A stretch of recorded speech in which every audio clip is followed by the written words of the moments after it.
Nicolas, c'est l'information économique du jour. L'action Renault s'envole à la Bourse de Paris. Qu'est-ce qui explique ce bond du titre? Le fait que l'italien Fiat Chrysler a proposé une fusion entre égaux au français Renault, une opération à 50-50, et Renault dans la matinée a indiqué qu'il allait observer avec intérêt cette proposition.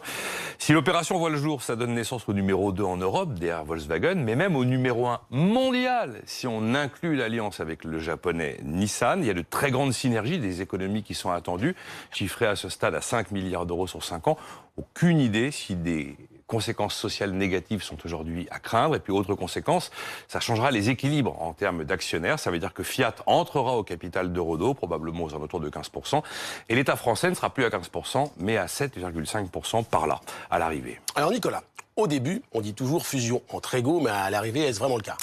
C'est rarement le cas, faut reconnaître. C'est vrai qu'aujourd'hui, Fiat produit plus que Renault. Fiat sera le premier actionnaire de Renault et John Elkann, le petit-fils de Gianni Agnelli, est cité comme possible président. Ça donne un peu l'impression d'une domination italienne.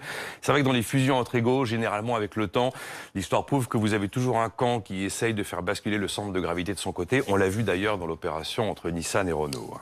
Alors, quelle place pour le japonais Nissan, justement, dans ce possible géant européen? Alors, à ce stade, Fiat dit Nissan sera évidemment inclus dans l'opération, promet que les synergies profiteront aux Japonais et propose même que Nissan ait un siège au conseil d'administration du futur ensemble.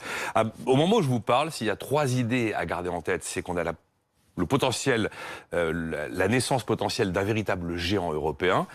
C'est qu'il y aura un véritable rééquilibrage des pouvoirs en Europe, c'est absolument clair, et évidemment au détriment du japonais Nissan, et que l'État français a décidé de laisser faire, quitte à voir son poids réduit au sein de Renault. Du côté du gouvernement français, on est favorable, idem du côté des Italiens.